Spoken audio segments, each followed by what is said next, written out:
المكان أسرع من العيش الغدر ومن الرزق أطيب وأوسع وظلم الناس. وفي الحديث الذي رواه البخاري من كانت عنده مظلمة لأخيه من إرد أو من شيء فليتحلله منه اليوم قبل أن لا يكون دينار ولا درهم إن كان له عمل صالح آخذ منه بقدر مظلمته لأخيه وإن لم يكن له حسنات أخذ من سيئة صاحبه فحمل عليه كذا.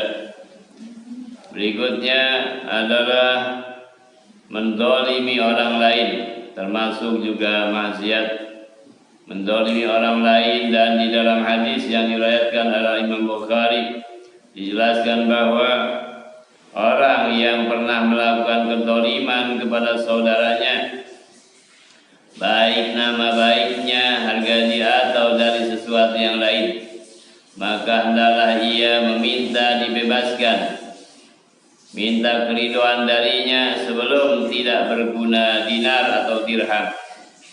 Jika ia memiliki pahala amal soleh, maka akan diambil darinya dengan ukuran kedolimannya untuk saudaranya tersebut. Dan jika tidak memiliki kebaikan-kebaikan sama sekali, maka diambillah keburukan-keburukan saudaranya itu, kemudian dibebankan kepadanya. Jadi perbuatan zalim ini dosa besar, luar biasa.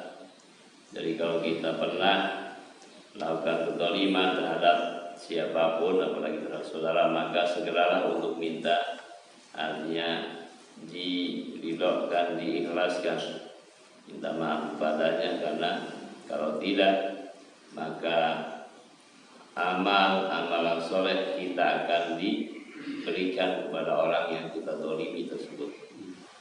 Dan kalau kita tidak sama sekali punya nilai-nilai kebaikan, amal soleh dalam diri kita, maka keburukan-keburukan saudara kita itu akan diberikan kepada orang yang berbuat zalim tersebut. Alhamdulillah min dzalik. Jadi sangat besar dosanya. Oleh karenanya bersegera. Ramadan ini penting, artinya untuk apa? Muhasabah, membenahi diri, memperbaiki diri. Siapapun orangnya, tentu saja tidak pernah lepas dari kesalahan, khususnya artinya ketika kita pernah berbuat zalim kepada siapapun, untuk bersegera minta dimaafkan, dibebaskan. Karena kalau tidak, kita akan menjadi sesuatu yang tidak mempunyai nilai di sisi Allah Subhanahu wa Ta'ala.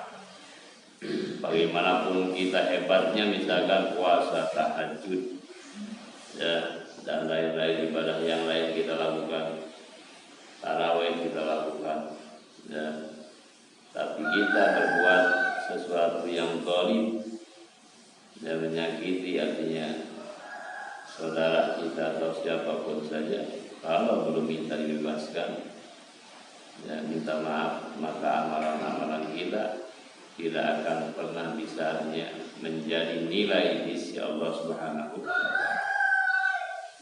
Jadi jangan dianggap artinya hal yang mudah seperti itu. Luar biasa. Waluya an Uwaisil Qarniyun annahu qala marartu bi ba'di siyahati bi rahibin fa qultu ya rahib ma awwalu darajatin yarqahal murid qala raddul madalimi wa hibbatud dhahri minat tabi'ati fa innahu la yas'adu lil 'abdi 'amalun wa 'alaihi tabi'atun aw madlamatun.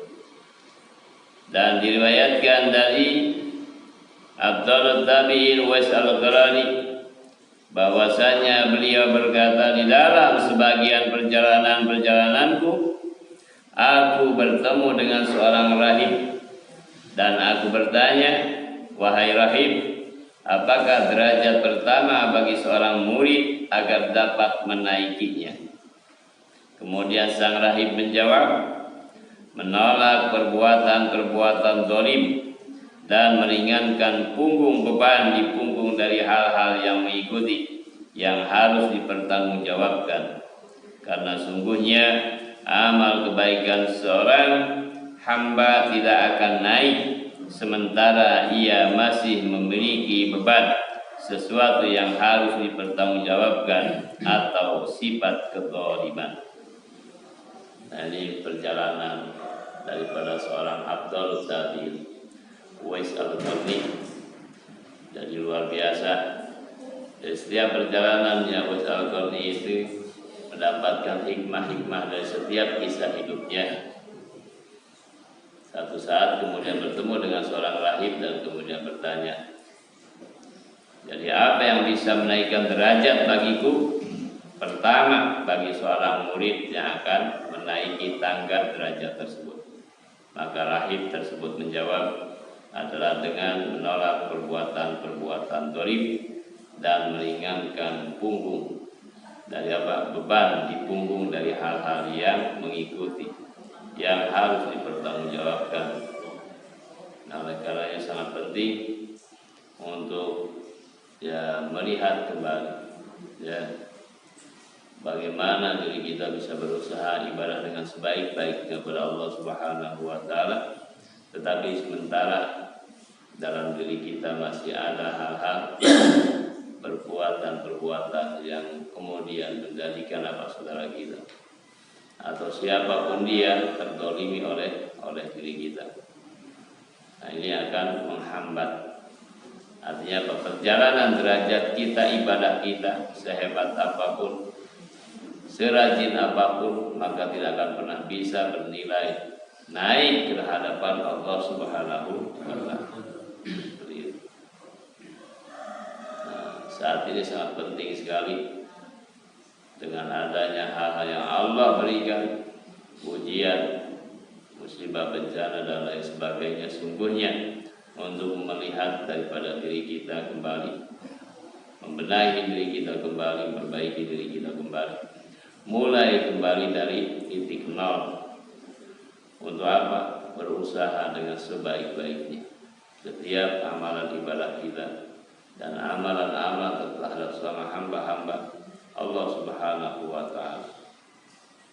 Jadi lebih baik kita saat ini untuk memohon, mohon kepada orang-orang yang telah teraniaya, tersakiti, untuk minta dibebaskan, minta dimaafkan.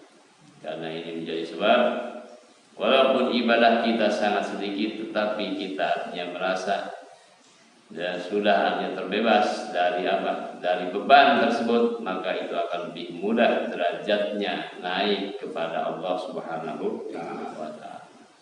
Seperti itu. Nah, ini luar biasa. Oleh karenanya tidak mudah untuk mempertanggungjawabkan setiap perbuatan diri kita di hadapan Allah Subhanahu wa taala. Apalagi setiap hal tindakan selalu tercatat, selalu terekam oleh malaikat raqib dan atid. Nah, tetapi kita sementara ini sepertinya merasa tidak ada apa-apa, merasa artinya sudahlah kita ibadah, padahal ibadah kita semuanya belum tentu bisa artinya naik diterima oleh Allah Subhanahu wa taala ketika masih ada perbuatan-perbuatan terzalimi, teraniaya terhadap orang lain. Itu akan menghalangi ibadah-ibadah kita secara khusus kepada Allah Subhanahu wa taala. Jadi saat ini artinya sangat penting untuk segera kembali, artinya memperbaiki keadaan diri kita masing-masing. Karena tidak mungkin Allah membebankan sesuatu kalau Allah artinya tidak memberikan kemampuan, kesanggupan bagi diri kita untuk mampu di dalam sesuatu yang diberikan beban oleh Allah tersebut. La yukallifullahu nafsan illa wus'aha laha ma kasabat wa 'alaiha ma iktasabat. Oleh karenanya perlu sangat besar harapan kita, roja kita di samping khauf takut kita kepada Allah, juga punya harapan optimis besar kepada Allah Subhanahu wa Ta'ala. Allahumma salli wa sallim wa barik alaihi wa sallam al-Fatihah ya hadratul ummahatul mu'minina sayyidatina Khadijah al-Kubra wa sayyidatina Aisyah al-Ridha wa sayyidatina Fatimah az-Zahra min ahli baiti dzurriyyati Rasul sallallahu alaihi wasallam rahmatan nabi sallallahu alaihi wasallam syukurillah al-Fatihah a'udzu billahi minasyaitonir rajim bismillahirrahmanirrahim alhamdulillahi alamin arrahmanir rahim maliki yaumiddin iyyaka na'budu wa iyyaka nasta'in ihdinas siratal mustaqim siratal ladzina an'amta 'alaihim ghairil maghdubi 'alaihim waladdallin amin.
Good.